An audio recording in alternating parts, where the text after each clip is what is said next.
Hi guys, you're welcome back to my channel. So today I'm going to be showing you the easiest way to cut, sew and attach a bishop collar to your dress. It is very detailed, beginner friendly and very easy to understand. So if this looks like what you really wish to learn, please keep on watching.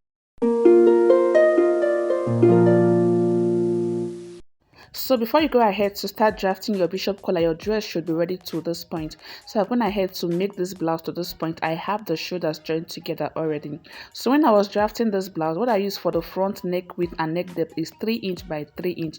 Then for the back, I used 3 inch for the neck width for the back and 1 inch for the neck depth. So if you are not that big, I would advise you use 2.75 by 2.75 for the front neck width and neck depth.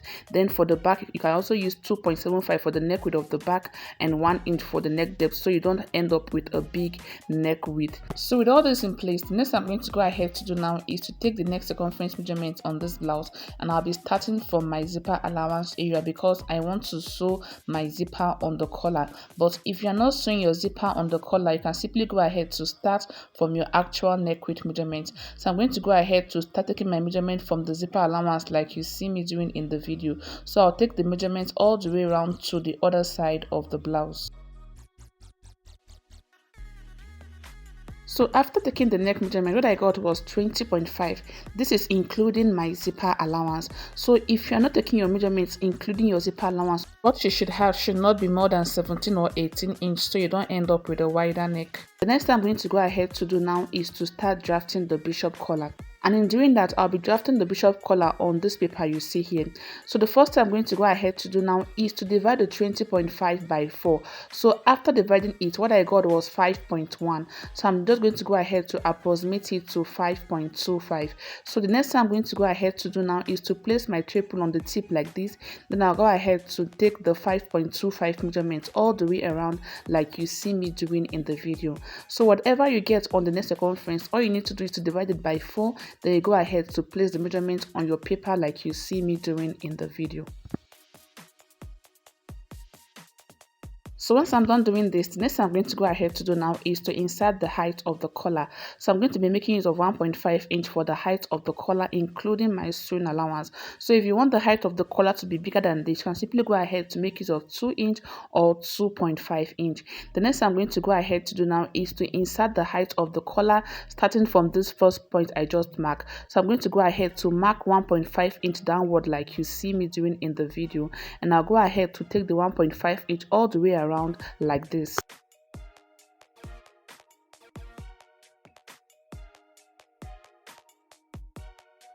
So this is what we are going to be having after taking the height of the collar. The next thing I'm going to go ahead to do now is to measure what I have on this side of the collar to make sure that it aligns and will be able to fit into the neckline of the blouse I've already gone ahead to make. So I'll go ahead to place my triple on it like this, and I'll go ahead to take the measurement all the way around to the edge of the paper like you see me doing in the video. So after I was done taking the measurement, what I got was 10.75. So when you multiply this by 2, you're going to be having 21.5. So remember, my neck circumference measurement I took on the blouse was 20.5. So this is going to fit perfectly into the neckline, including my sewing allowance. So the next thing I'm going to go ahead to do now is to cut it out like you see me doing in the video.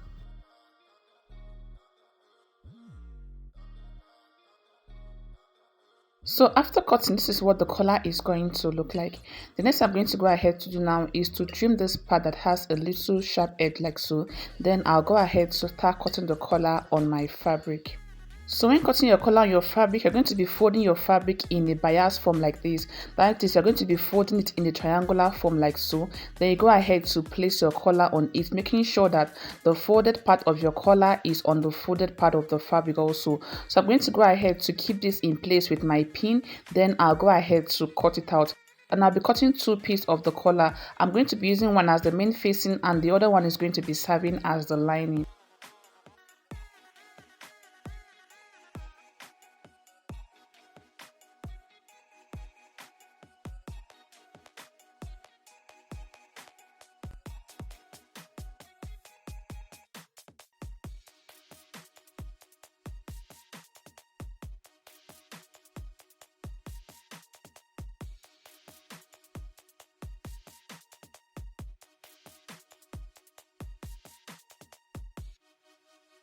So after I was done cutting out the collar, this is what it is going to look like. So the next I'm going to go ahead to do now is to attach my soft gum stitch to the collar.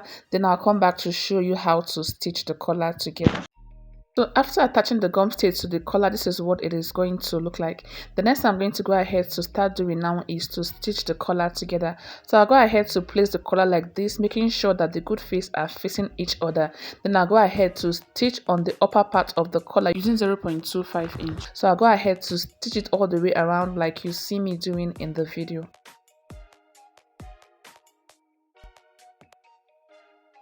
So after stitching it, the next I'm going to go ahead to do is to notch it. Then I'll go ahead to run a top stitch on one part of the collar. So you can decide which part of the collar you want to be the main facing and which part you want to be the lining. So the part that you'll be running the top stitch on should be the part that will be serving as the lining for the collar.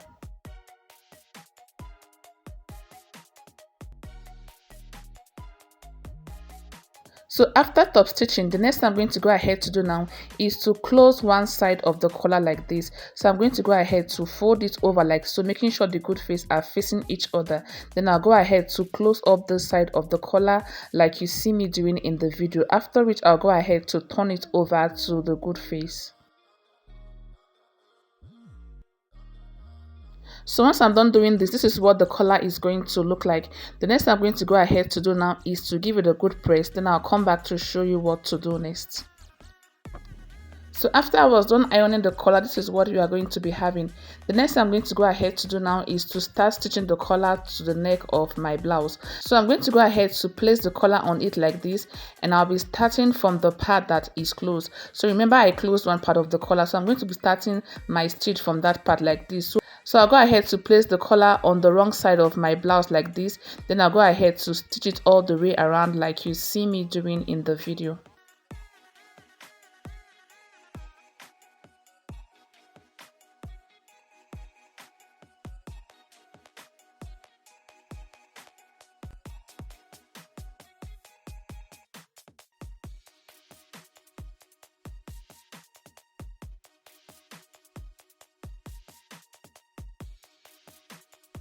So once I'm done stitching, this is what it is going to look like. The next I'm going to go ahead to do now is to close up the side. So if you have any excess allowance at this point, all you need to do is to cut it out. So I'm going to go ahead to place the two pieces together, making sure the good face are facing each other. Then I'll go ahead to close this part of the collar like you see me doing in the video. So once I'm done doing all this, the next I'm going to go ahead to do now is to close up this part of the collar that is still open. So I'll go ahead to push in my sewing allowance inside like this. Then I'll fold 0.25 inch on the collar like you see me doing in the video. So the easiest way to do this is to go ahead to iron it first before stitching it. So I'm going to go over to my ironing table and I will fold in 0.25 inch on the collar like this. Then I will give it a good press. Once I'm done doing that, I'll come back to show you what to do next. So after I was done ironing the collar, this is what it is going to look like. As you can see, we are already having a neat collar already, and doing this is going to help stitching the collar to the blouse very easy. So the next I'm going to go ahead to do now is to run a stitch on the collar, making sure that I'm sewing close to the edge of the collar like you see me doing in the video. So once you have this part ironed, it will be easier to finish up the collar, and it is also going to give you a neat finishing once you're done stitching your collar to the dress. So once I'm done closing this part, this is what we are going to be having, and this is what the bishop collar is going to look like. As you can see, it's looking very neat and also very easy to sew. So the next thing I'm going to go ahead to do now is to finish up the blouse I was making. Then I'll come back to show you what it looks like. So this is what the bishop collar is going to look like on the blouse I was making. So in the next tutorial, I'm going to be showing you how I made this beautiful peplum blouse with a front zipper. So if you're interested, please stay tuned. And also, if you're yet to subscribe to the channel, please click on the subscribe button and also turn on your notification bell so you can get notified whenever I post a new video. And also don't forget to like, share and drop a comment. Thank you for watching. I will see you in the next one.